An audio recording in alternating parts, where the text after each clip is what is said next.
Superhero Talk Show. I am your host, Brad West. Joining me today, of course, Mr. Rick Burrow from Dragons Are Comic Fantasy here in Austin, Texas. Make sure you check them out. And Miss Anastasia Anderson, who we are going to be talking about the Eternals today. Today is our Eternals week.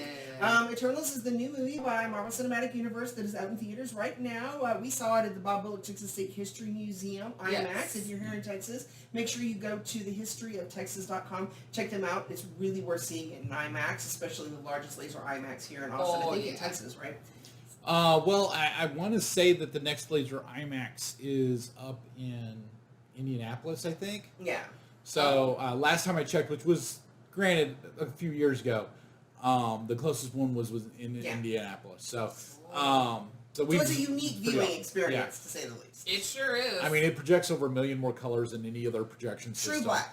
And because it's lasers, they don't project black. So it's actually the absence of light. It's the only. So the contrast is insane. It's amazing. I can't tell you how. Especially this movie, cool. Which are missing, and this is just definitely visually amazing. So the new movie, The Eternals, is out, and we're going to be giving. And we're going to do our best not to spoil until Thursday and Friday. Thursday and Friday, the gloves are off. Gloves are off. Yeah, For now, we're only going to be talking about the history of the comics and what from there, what may or may not be in the movies is And the comics are very different than the movie. Oh yes, they are. Yes. Yeah. Well, even though to me, I was actually pleasantly surprised with how much they did actually maintain faithfully. So, we're going to be talking about the Eternals. Now, the Eternals are unique in their lack of uniqueness. Now, I'm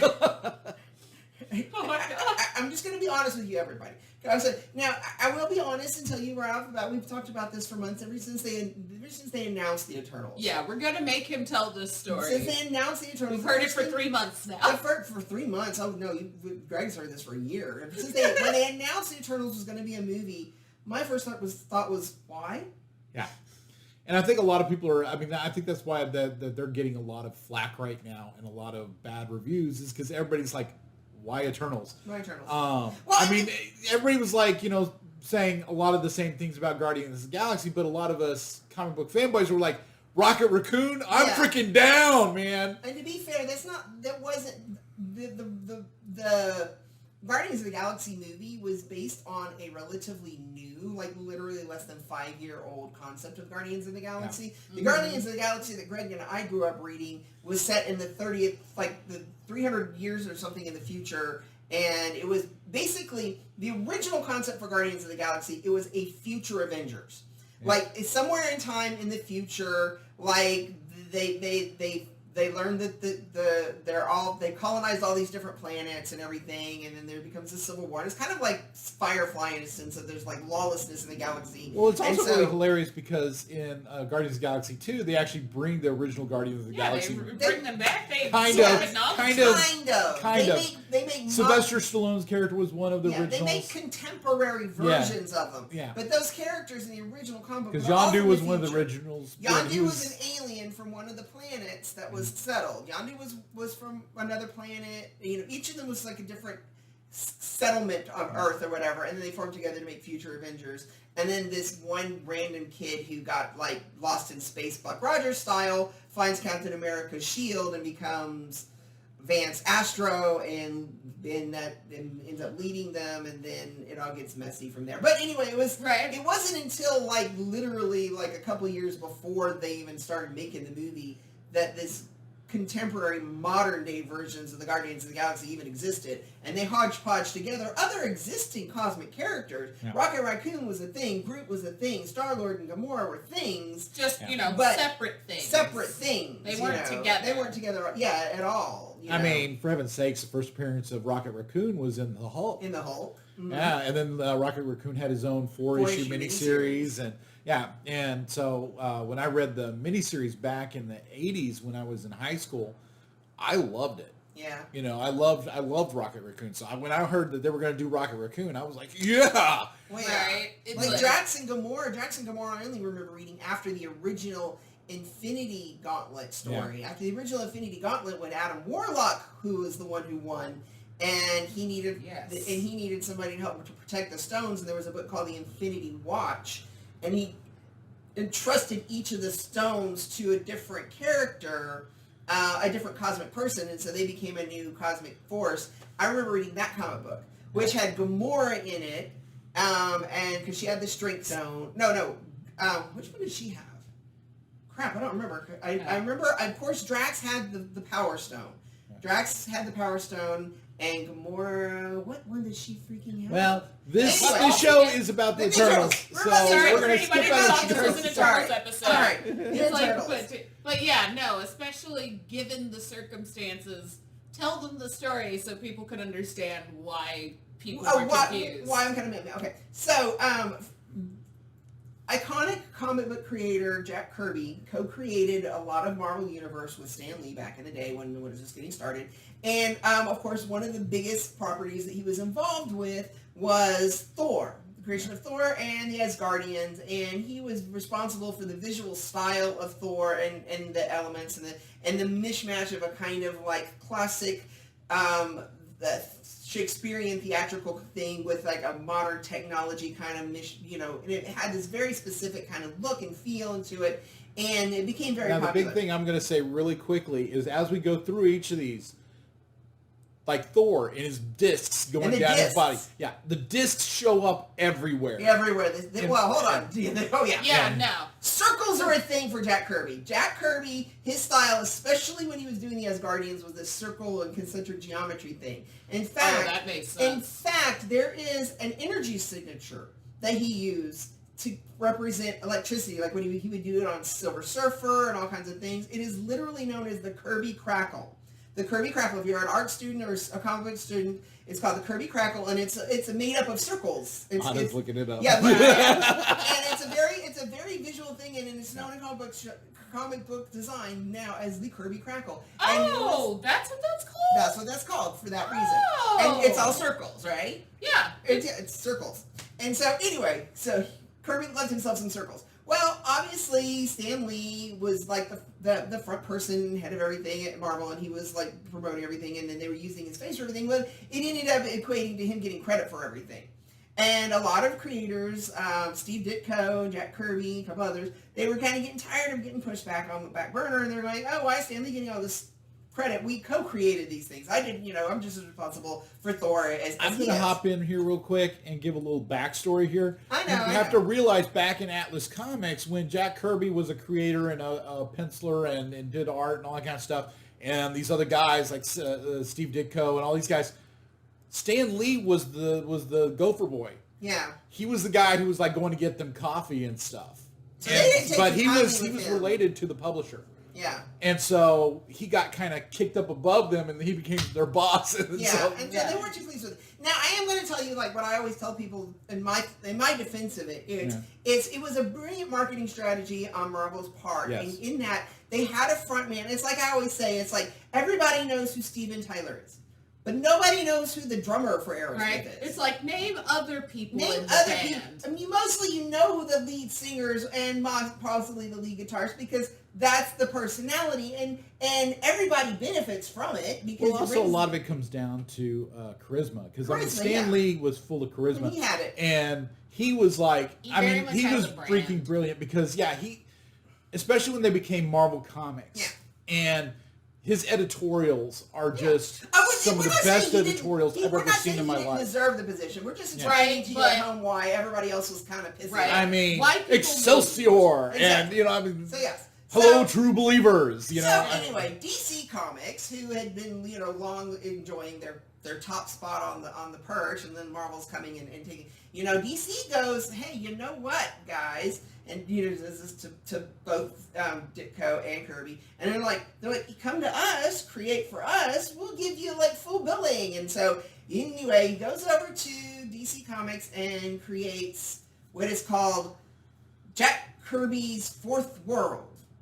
And that's the new gods. The new gods of the fourth world. And if these guys sound familiar to you, the Snyder Cut was full of them because you have Darkseid, you have Steppenwolf, you have all of that. That's what. Okay. That's the fourth world. But you don't get the good guys. You don't get the good guys yet, but you do get the new gods. You get the new gods of New Genesis and the new dark gods of Apocalypse. In fact, in the opening scene of Jack Kirby's Fourth World New Gods saga, it starts with the death of the old gods, and there's a very not unsubtly placed Thor hammer and helmet in the explosion.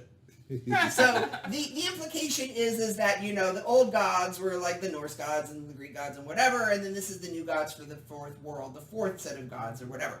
And so he basically continued ideas and stories that he had from that, the Asgardians and the Thor series, and he started his own separate space opera thing. And like I was saying, remember that visual element? And it had lots of circles and lines and the costumes, if you ever look and compare side by side.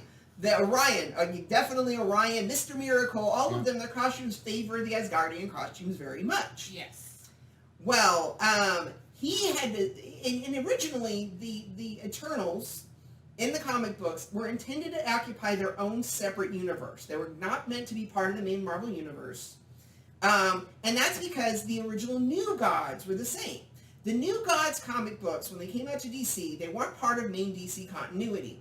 Until at some point, somebody decided to have, of all the weird things, Jimmy Olsen's comic book. Superman's pal Jimmy Olsen had a team of villains called Intergang, and they were getting illegal firearms from the planet Apocalypse. And that was the first time that the new world had, fourth world, Jack Kirby's fourth world had crossed over. And if you watch the Superman animated adventures, they really do a lot with that. They do a lot. The Superman animated adventures used a lot of the deck. But originally the fourth world was supposed to be its own Star Wars kind of situation, where it was just like this battle between the new gods of New Genesis and then the new dark gods of Apocalypse, and they had this whole thing, and it's a really cool story where like they had this truce that they were breaking and all this kind of stuff, and all those characters were meant to be their own thing and everything. Well, DC Comics started to have enough pull with them and popularity with them that they decided they wanted to use them in the main continuity and use them in other stuff. And Jack Kirby didn't want this. He wrote the story, it had a beginning and an end, and he intended for it to have like this big sweeping opera. He wanted it, like I said, Star Wars. He wanted it to be its own universe. Well, when DC started putting all of it into the crossing all the other stuff, he kind of just got tired of it. Also, they wouldn't let him kill characters. And they wouldn't let him kill the characters because they were like, no, these guys are bringing in a lot of money. We can't kill off these characters. And he's like, well, but that's the point. You're destroying my entire I've set all this cool stuff up to happen, and now you're just like, creative differences. DC's never done that before. No, I mean, It's like, the creators had stuff finished and it was all approved, and then like last minute they're like, no, we want you to change it. Right. Batwoman's wedding. Batwoman's wedding. So anyway, somehow, but by this time, there's all new creative heads and all new editing and all new talent and everything over at Marvel. Marvel manages to somehow win Jack Kirby back. And they decide to let him continue on his stuff. And he literally just picks up threads and things and retweaks stuff from the New Gods and goes over to Marvel and creates the Eternals. So the Eternals, and you even look at them, like I bid you, go online, Google. Yeah. Compare the picture of the New Gods. Line up the Asgardians from the original comics, the New Gods, and the Eternals, and you will be almost like, the exact same stuff. stuff. Aren't they the same Brad, do you people? want me to take the comic up to the camera so they can... Show it to the camera. Please. Do it. Do the thing with the picture. There's a reason Look why at all the why they circles cast on the people the way they did. costumes. Yes. Look at all the current circles on the costumes, right? It's very aggressively circular. Yes. So at any rate, And he's got blonde hair like Thor. Oh no. Yes. And now it did pretty well too, but the thing is also around this time, not shortly thereafter, Marvel experiments with something completely weird and never heard of. Of course, nowadays it might actually get away with it. I mean, I prefer it a lot better than another reboot. But Marvel decided that they wanted to expand and give more creative freedom, and so they created what was known as the New Universe. And so there was a whole separate Marvel Universe launched, and it failed commercially pretty bad. They did it a couple times. There was also the MC2 universe with Spider-Girl. This is before that. This is the No, I first know. time. That's what I'm saying. They've done it multiple times. Yeah, the first time that they did it in the 80s, around the time of the Eternals, and so they Didn't it have Starbrand and Starbrand, Night Mask, half a dozen other things. Yeah. But Strike First Morituri or something like that? Something like that. Yeah. But the new universe ended up failing, and they decided to just move everything to one basket, and in doing so, they ended up moving the Eternals back, and Kirby didn't even get to finish his stories. He didn't even get to finish his stories. So, as we go through things the rest of the week, things you're going to have to remember. One, this is a continuation of a continuation of a continuation. So it's kind of like a, I don't want to say rip-off, but it's definitely it's a third generation idea, and it never got finished. So by Jack Kirby. By Jack Kirby. And so in the comic books world, so many of the ideas of the Eternals started off someplace else and never got finished. So that's why I said it's got a really bizarre place in comic book world as is. There's a lot of conflicting stuff, a lot of retcons, a lot of writers have come through over the years, either trying to just fix some of this stuff up, and some of it shows up in the weirdest of places. We're going to tell you about that. Yeah. Or B, try to put their own mark on it, or whatever. So, but like I said, I wasn't really excited about it, because it's like you've already, in a world where you've already got the Asgardians, the Eternals, just seem redundant to me. Well, it's not even that. I mean, there's so many titles out there that Marvel has that I'm excited to see more of. I mean, we haven't even gotten Black Cat yet. We haven't gotten like some of the major characters out there yet that people have been dying to waiting for. Like we haven't seen X-Men through Marvel yet, or Fantastic Four through Marvel yet. And I think the big thing that you were talking about, that we were talking about before we went on camera, was the fact that there's so much cosmic stuff going on. Yes. Why are we already in the multiverse? Why are we already in multiverse? Yeah, space is way more complicated so than we thought. I have been nipping for a quasar since Well, I mean, we just Avengers 1. barely got a taste of the Kree Skrull War. We haven't even gotten Liliana yet of the Shi'ar. Yeah, we haven't gotten to the Shi'ar. We haven't done anything. I mean, if you're going to have Billy, you got to have Teddy for the Young Avengers, which means you're going to have the Kree Skrull and Empire, and there's just so many really cool things out there, I mean, Fantastic Four is like the bread and butter core of their cosmic stuff. It's like they're deliberately trying to do something other than Fantastic Four to get the cosmic stuff. And they're skipping around the major tentpoles that make all of this possible. We haven't seen Barry Bill. We haven't seen Silver Surfer. We haven't seen Quasar. We haven't seen, we're barely just now getting... All I'm going to say is if they bring Galactus, I don't want to see them cheese out like they did with the second Fantastic Four movie. I want to see the big guy. Right. I don't want to see a Vidra Cloud. It's like and now we know we're capable of that. I was thinking, if you haven't seen the new Doctor Who for this that just started on Halloween, they did a thing in it. I'm like, now if that was Galactus, that would be a good that would have been a different story. But I got one more thing to throw up here, and this is the reason that I'm having a problem with Eternals, and this is why I think they did Eternals, but still it's a mistake. Escalation.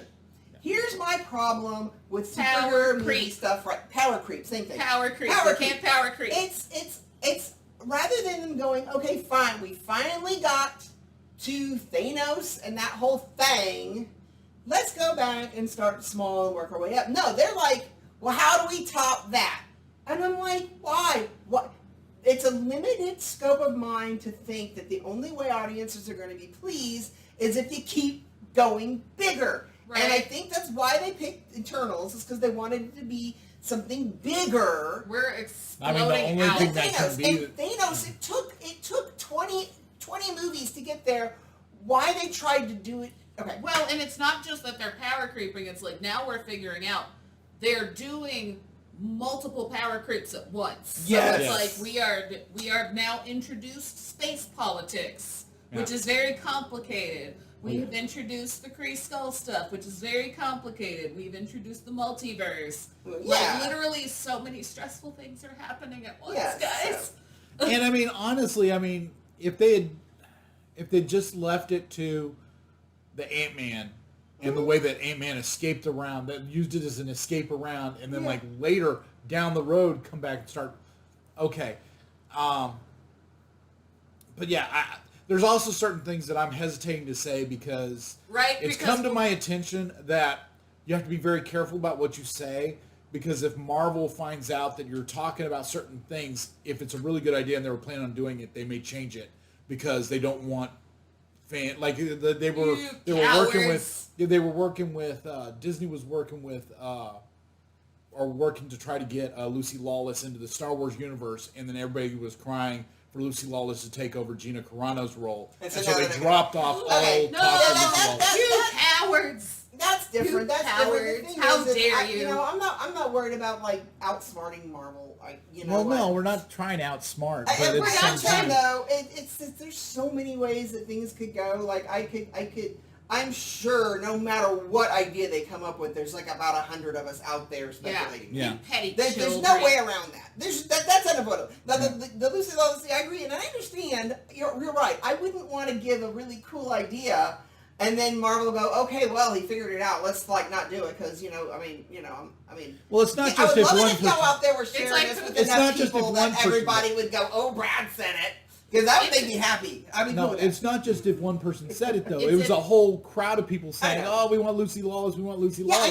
I know that. I And so completely if you get that. put an idea out there and then it gains traction, then that's likely that idea won't happen. That's Where's why your I'm not marketer? talking my Fantastic Four ideas anymore. Okay. Yeah, it's like where's your marketers, Marvel? I just Well, I want to got no talk. filter. And Just wanna talk, you You're cowards. right. Like I need to find a Marvel guy. I need to find some way So to be before like we wrap up this episode, alone in an real alley quick, with Kevin Feige. before we wrap up this episode real quick, Brad had some really cool things to say about the Eternals and the fact that Jack Kirby's Eternals were not the first Eternals. Yes, that's going to be on our next episode, right? Yes. That's right here.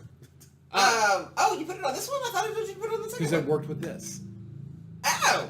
Instead of just going right into the middle of Jack Kirby's Eternals. Anyways. We still have can- 3 minutes. Tell the story. Okay, so apparently Jack Kirby's Eternals were not the first Eternals because just a couple of years before, Stan Lee accidentally created a completely different, unrelated Eternals in the pages of Fantastic Four, and a character called the Overmind. The Overmind. Appears. The Overmind appears, and he's got so much power that even the Watcher is afraid of him. Turns out he's from a race of people who had advanced so far that they could like live through everything, and they started conquering the universe, and they called themselves the Eternals because they couldn't die. However, they came across a threat that was so strong that it threatened to destroy them, so they all sacrificed themselves to give all of their consciousness to this one dude, Overmind, so he'd be powerful enough to survive. Now, it ended up turning out to be a complete coincidence, and I think Stan Lee completely forgot anyway, and Yeah. it wouldn't have been a big deal since originally they were supposed to be in separate universes, but since they ended up getting merged in,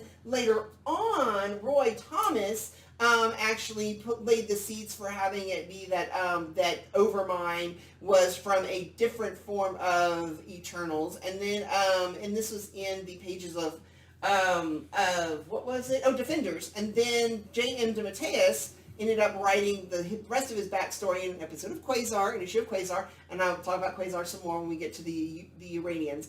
But basically, it turns out that the Eternals had experimented on other people. So we're gonna come back to that tomorrow when we tell you about the post Kirby. Yes. Yeah. And when Yes. when other writers started kind of tweaking the story, and where we get all of the really, really current mythos. So, Yeah. hopefully that wasn't too much for your little heads, and we didn't explode you. Tomorrow, we'll look forward to talking about the Eternals. Thank you so much for joining us. Take care. Like, share, subscribe, and we'll see you tomorrow. And don't forget to look at our Patreon. What's our Patreon address? It's Patreon /Brad's Red Web. Okay, Yes. there we go. So you guys take care and have a wonderful day.